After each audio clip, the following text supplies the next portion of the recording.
मेरा घर एक 2 मंजिला इमारत के जिसमें हर मंजिल पर 4 घर थे।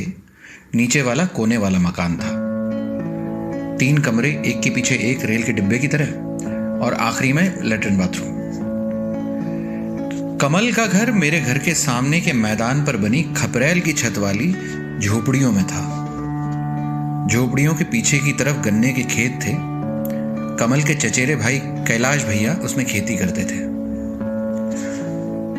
कमल मेरा इकलौता बाल सखा यानी कि बचपन का दोस्त था। फिर भी मुझे याद नहीं कि मैं आखिरी बार उससे कब मिला। पापा का तबादला बढ़वा हो गया था और हमें खरगोन छोड़ना था। इस तबादले का पापा को और साथ ही साथ हम बच्चों को बड़ी बेसब्री से इंतजार था। आखिर हम इंदौर, जो कि एक महानगर था, के थोड़ा और करीब जा रहे थे। और कमाल की बात तो ये थी कि बढ़वा में ना रेल भी थी और रेलवे स्टेशन भी, जबकि खरगोन के बाहर जाने के लिए परिवहन निगम की जर्जर बस के अलावा कोई और रास्ता नहीं था। उन बसों को तो दूर से देखकर ही उबकाई आ जाती थी। फिर बढ़वा में 2 ट्रेन सुबह और 2 ट्रेन शाम को चलती थी। चांदी ही चांदी थी। तो इस असीम खुशी के मौके पर एक 10 साल के बच्चे का यानी कि मेरा अपने गरीब मित्र को भूल जाना स्वाभाविक था। फिर वो इकलौता मित्र ही क्यों ना हो। और वैसे भी जैसा कि मुझे बचपन में रटाया गया था, मैं तो IAS ऑफिसर बनने वाला था, जो कि शायद कोई बहुत बड़ी तोप होती होगी। कमल गरीब था और हम अपेक्षाकृत रईस, क्योंकि उसका परिवार कई बार हमारे यहाँ का बचा खुचा खाना खाया करता था। रईस होने के बावजूद भी हमारे यहाँ फ्रिज नहीं था तब। कमल की बड़ी बहनें आस पड़ोस में झाड़ू बर्तन वगैरह किया करती थी। वो लोग स्कूल नहीं जाते थे शायद, क्योंकि क्रिकेट खेलने के लिए कमल हमेशा मौजूद रहता था। मैंने अभी अभी क्रिकेट खेलना सीखा था। मुझे याद है कि वो सिर्फ बॉलिंग किया करता था। बैट उसने कभी नहीं मांगा मुझसे। उसे अलिखित सोशल कोड का शायद पता था। क्या रे, तुम लोग कमल के साथ क्यों खेलते हो? कितना गाली गलौज करता है, तंबाकू खाता है। और आंटियों की तरह राठौर आंटी ने एक दिन कहा। वैसे मेरी याददाश्त काफी अच्छी है, पर मुझे तो कमल की आवाज याद तक नहीं है। वो गूंगा तो नहीं था, पर मैंने उसे बोलते हुए कम ही देखा। तंबाकू खाते तो बिल्कुल भी नहीं। उसने मुझे काफी शगल सिखाए, जैसे कि पतंग उड़ाना, गिल्ली डंडा, बैटिंग, बॉलिंग वगैरह वगैरह। उसे उसकी नीले फूलों वाली सफेद कमीज बहुत पसंद थी शायद। तकरीबन सारे बटन टूटे होने के बावजूद हमेशा वही पहने घूमता था, इसलिए काफी मटमैली हो चुकी थी। तो उन दिनों पतंगों का मौसम था खरगोन में। पतंगे बड़ी महंगी होती थी। 8 स्क्वायर इंच की एक टुक्कल यानी कि डुगडुगी यानी कि सबसे छोटी पतंग 5 पैसे में मिलती थी। 2 रंगों की पट्टियां यानी कि 2 तिरछी पट्टियों वाली, या 3 रंगों की डंडियां यानी कि 3 तिरछी पट्टियों वाली 25 पैसे में मिलती थी। चांदबाज यानी कि जिसके बीचों बीच सफेद रंग का चांद जैसा दिखने वाला एक गोला होता था, 50 पैसे की मिलती थी। अलग अलग रंगों के मांझों से भरी चक्रियां, कुछ लकड़ी की कुछ बांस की। सज्जाद चाचा की दुकान उन दिनों एक भरे पूरे इंद्रधनुषी बाजार की तरह लगती थी। मैंने उस दिन एक परियल खरीदी 50 पैसे देकर। परियल यानी परी जैसी। पतंग का सबसे सुंदर माना जाने वाला डिजाइन। बीच का भाग जामुनी रंग का और आजू बाजू सफेद। और जैसा कि सज्जाद चाचा ने कहा था, वो पतंग इंदौरी ताव से बनी थी, जो कि तेज हवा चलने पर फर फर की आवाज करता था। उस दिन हवा बहुत तेज चल रही थी और उस पतंग को उड़ाने की कल्पना मात्र से ही मेरे रोंगटे खड़े हो रहे थे। रोमांच से कपकपाते घुटनों और कोहनियों को संभालते मैं घर की तरफ तेजी से बढ़ा चला जा रहा था कि अचानक हवा के एक जोर के झटके से मेरी छोटे छोटे हाथों में थमी हुई वो बड़ी पतंग छिटक कर साइड वाली गटर में जा गिरी और पूरी तरह भीग गई। मैं फिर से सज्जाद चाचा की दुकान पर गया, ये सोचकर कि वो मुझे दूसरी तो दे ही देंगे। पर जालिम सज्जाद चाचा ने दूसरी पतंग के मुझसे 50 पैसे और मांगे। अपना सा मुंह लेकर मैं खाली हाथ घर वापस लौट आया। मुझे पता था कि माँ मुझे 50 पैसे और नहीं देगी। एक हल्की सी पतंग भी ठीक से लेकर नहीं आ सकता, नहीं मिलेंगे और पैसे, जा बल्ला उठा और क्रिकेट खेल अपना। माँ ने तो डांट भी लगा दी।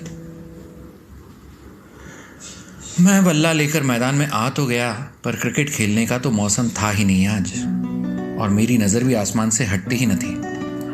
ठंड के उस मौसम में आसमान रंगों से पटा पड़ा था। छोटी बड़ी कई आकार की पतंगें आसमान में गोते लगा रही थी।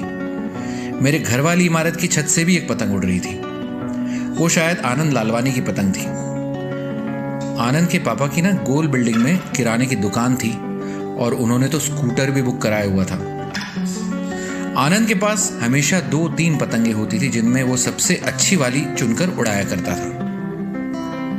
उसके पापा उसके लिए इंदौर से मांझा मंगाते थे, जिसकी कम से कम 2 चक्रियां उसके पास हमेशा होती थी। मेरा दिल तो किया कि एक बार मैं ऊपर जाकर उसके साथ उसकी मांझे की चक्री ही पकड़ लूं। क्या पता वो थोड़ी देर के लिए डोर दे दे थामने को। पर फिर माँ का पढ़ाया कमबख्त स्वाभिमान का पाठ याद आ गया और मैं नहीं गया। एक पत्थर पर बैठे बैठे अपने बल्ले के हैंडल पर अपनी ठोड़ी टिकाए हुए ऊपर ताकते हुए पता नहीं कब मेरी आंखों से आंसू निकलकर बहने लगे। तभी मेरा ध्यान मेरे बगल में आकर खड़े हुए कमल की ओर गया। वो रोज की तरह नीचे बल्ले के साथ पड़ी हुई गेंद उठाकर मेरे साथ खेलने को तैयार खड़ा था। मैंने उसकी ओर देखा तो उसकी धुंधली तस्वीर नजर आई। तब मुझे आंखों में आंसुओं का एहसास हुआ। मैंने झट से उसके हाथ से गेंद छीनी और आंसू पोंछता हुआ घर की ओर चल दिया। दूसरे दिन स्कूल से लौटते समय मैं पूरे रास्ते तकरीबन आसमान की ओर ही देख रहा था। मैं घर पहुंचा ही था कि कमल अपने घर के बाहर दिख गया। उसने जल्दी जल्दी हाथ का इशारा करके मुझे बुलाया। वो अपने घर के सामने जमीन पर बैठा कुछ कर रहा था। मैंने उसे 5 मिनट में आता हूं का इशारा किया। बड़े बेमन से बस्ता एक तरफ फेंका, जूते उतारे और कपड़े बदलकर बाहर आया।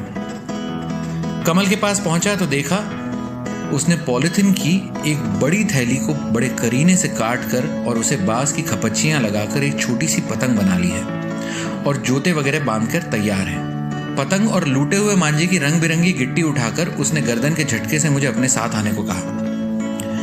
मुझे उस पॉलिथीन की पन्नी से बनी पतंग के उड़ने की जरा भी उम्मीद नहीं थी। एक तो वो कुछ ज्यादा ही भारी थी और उस समय हवा भी कुछ खास नहीं चल रही थी। पर कमल पतंग को लेकर मैदान के एक कोने में गया और पतंग को हवा में उछालकर दूसरे कोने की तरफ दौड़ लगा दी और फिर धीरे धीरे ढील देने लगा। बमुश्किल 3 मिनट में वो पन्नी की पतंग हवा में उड़ने लगी।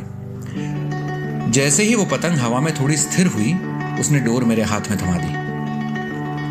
उस पतंग का भार मुझे अपनी उंगली पर महसूस हुआ। हवा के हल्के झोंकों के साथ वो थोड़े थोड़े झटके ले रही थी और पन्नी की होने के कारण फरफर की आवाज भी कर रही थी।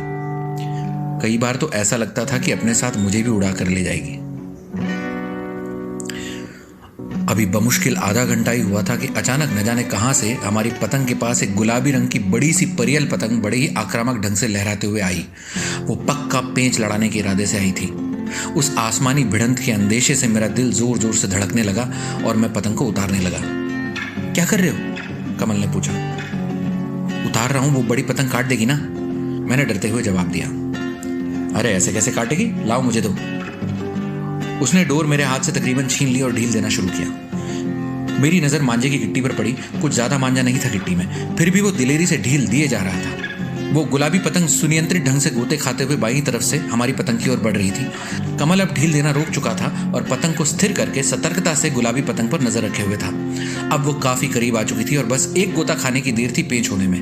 तभी अचानक कमल ने डोर को एक झटका दिया और अपनी पतंग को बाईं तरफ एक गहरा गोता खिलाया। अब हमारी पतंग उस गुलाबी पतंग के बहुत नीचे हो गई थी। फिर उसने अत्यधिक फुर्ती से मांझे को खींचना शुरू किया और पतंग उतनी ही तेजी से ऊपर की ओर उठी। हमारी पतंग की डोर उस गुलाबी पतंग की डोर की तरफ बढ़ी।